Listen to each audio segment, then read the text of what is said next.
it's Jeremy Burdick with Vets to PM, another episode of our Military Transition Academy podcast here with Doc Wright, the founder of Vets to PM and co-sponsor of this podcast. Yeah, nice swag, Doc. So welcome to the show.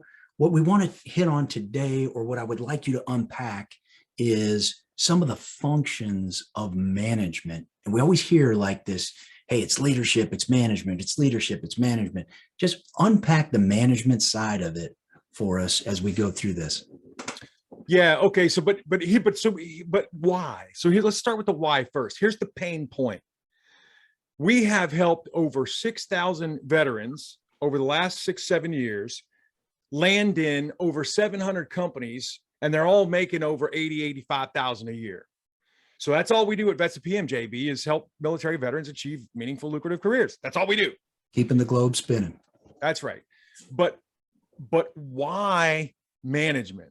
And I know statistically from helping over 6,000 that many of them, or many of the folks that don't kick around on vetstopm.com and don't go with us, are going to get letters that say you're underqualified. Oh. Or the letter may say, it most commonly says, we hired a more qualified candidate. Yeah, got those before. And I've had this with E8s. I've had this with O3s. I've had this with O5s. And they say to me, baffled, some of them rather angry. One of them, the O5 was kind of pissed off, and he said, dude, what do you mean I'm underqualified? Do you realize who you sent that letter to? And it is kind of an affront. Yeah. Sucker punch. Why?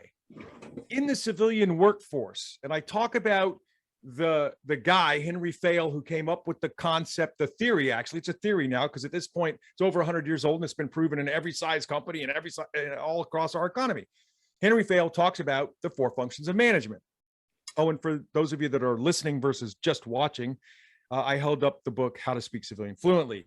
And basically, Fail said, hey, look, managers, and I'm talking from the organizational perspective, so your unit, Mama Air Force, Department of Army, startup, whatever, they hire someone to manage the place, this department, this division, this team, this whatever. Okay, the 4 functions of management are: I plan what it is we're going to do and how we're going to do it, the norms, the customs, the start stop times, dates, do we work weekends, what holidays do we have off, what are the standards of performance, or the KPIs, again, civilian speak, acronym, key performance indicators. You've got to plan all that stuff. Yeah. Then function 2 is we have to organize the resources to resource the plan for execution. So a manager plans what we're going to do, organizes the resources to do it, then assembles the team and or equips and trains the team to consume the resources to execute their plan. In that moment, they are leading the people. Nice. So in the civilian workforce, if I call you a manager, it's not to piss you off. It's not derogatory.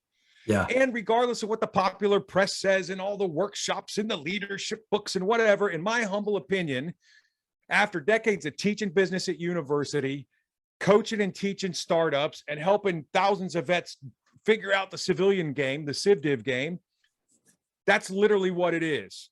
Managers are expected to lead. Those that are piss poor at it, we call managers and jerks. And those that are great at it, we call the best leader we ever worked for. He cared about me. She encouraged me. I mean, so the managers that are good at leading get called leaders. Yeah. Right? Well, there you go. Managers that suck don't. They get called managers. Yeah. And it's even though they're both doing the same thing. It's beat over the head, right? All the time. If you're not a leader, then you suck, right? But to be fair, the managers are good in garrison. They organize stuff. They plan stuff. They hit the numbers. The leaders are the ones who get you to charge up the hill. But but even you're doing it, JB, you're making a distinction. What I'm arguing is it's the same person. Right. That's the one that you're talking about that's great at the actual human part, the human element, we call a leader. Yeah. It's still a manager. Right. They're Right. just really good at the leading function, or You're they're right. better at it than the jackass that we call just a manager. Because Right. they still got to both manage things. They got to manage resources. They got to get resources. Yeah. They got to measure resources out. You don't just hand everybody everything at the start of the project or workday and let them consume it all right then. Right. Yeah. It's subsets of skills, and you better be good at both, because if you're not, you're going to get fired because, hey, yeah, you got everybody, you got all the charisma in the world and get everybody to charge at the hill. But if they don't have a rifle in their hand, whoop, we just made a mistake. Just like building a budget. If you're not good at budgeting, I don't care how good of a leader you are. If you can't make a budget and stick to it and produce results, which is planning and organizing, by the way, There you go. you're going to get fired as a manager. Yep. Okay. Now, are budgeting skills and leading skills the same? No, they're not, JB. And that's the distinction you're making now is, does each function have different skills and need different abilities? And I would say, of course. Right. And then the fourth function is controlling. Okay. Here's my plan. Here's my KPIs. Here's my current performance report. Are we going to hit the mark or not? If not, take corrective actions. That's right. Okay, so now fast forward to a job interview. If you show up and you're average Joe veteran, average Jane veteran, and you talk about lead this and lead that and lead this other thing, and you never once mentioned your ability to plan, organize, and control, brother, you're only giving them 25% of the picture. Right. The other person that knows Civ Div speak shows up and talks about all of their experience, and that's why they're more qualified. That's right. Oh man, that's a realization that you're like, wait a minute, I'm that person. I am the one you need. It's just you didn't communicate it. That's right. And you tell me, brother, you tell me one veteran you know that did more than one hitch, made, E6, E7 above. You tell me one of those cats you know that does not have deep experience planning, organizing, controlling, in addition to all the leadership stuff. Right, right.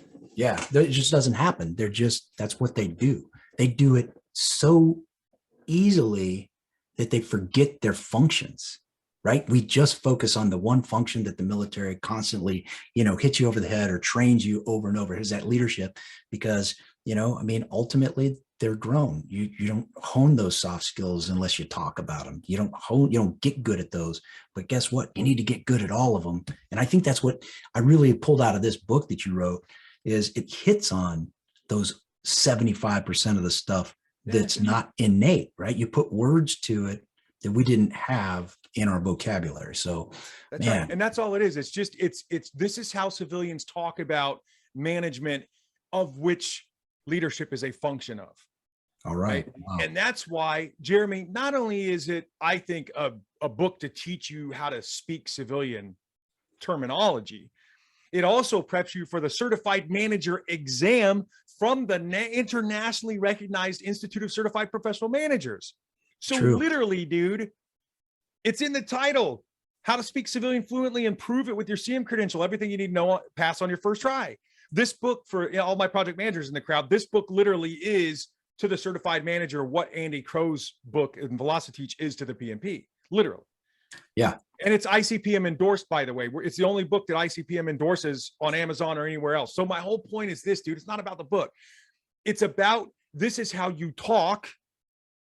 This is what you need to get fluent in. And it's about proving that fluency with your certified manager credential. And that's provable fluency. And you and I talk about that in a different episode that you can click on below. Right. But that's the magic trick, dude. That's the bottled lightning, is I present and I'm talking about all of my experience in all of the functions up and down the chain of command. And I have a credential to prove it, which starts conversations in the interview, which makes me memorable, which probably gets me called back.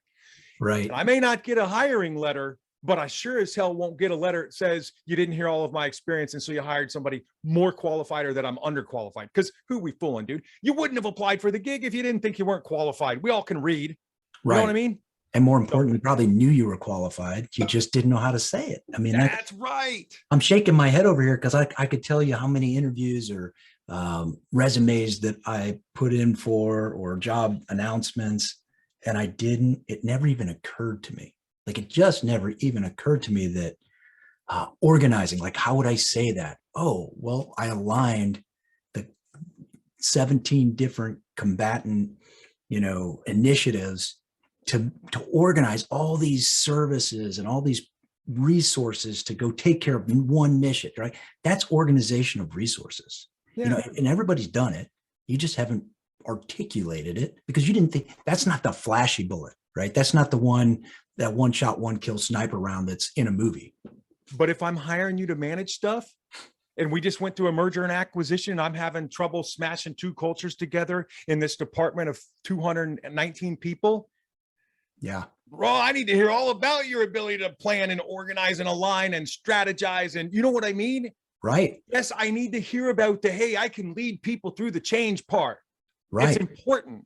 But if that's all you're talking about, you're leaving 75% of your experience in the duffel bag. You're not showing it to them. So you're not qualified. You're not experienced enough.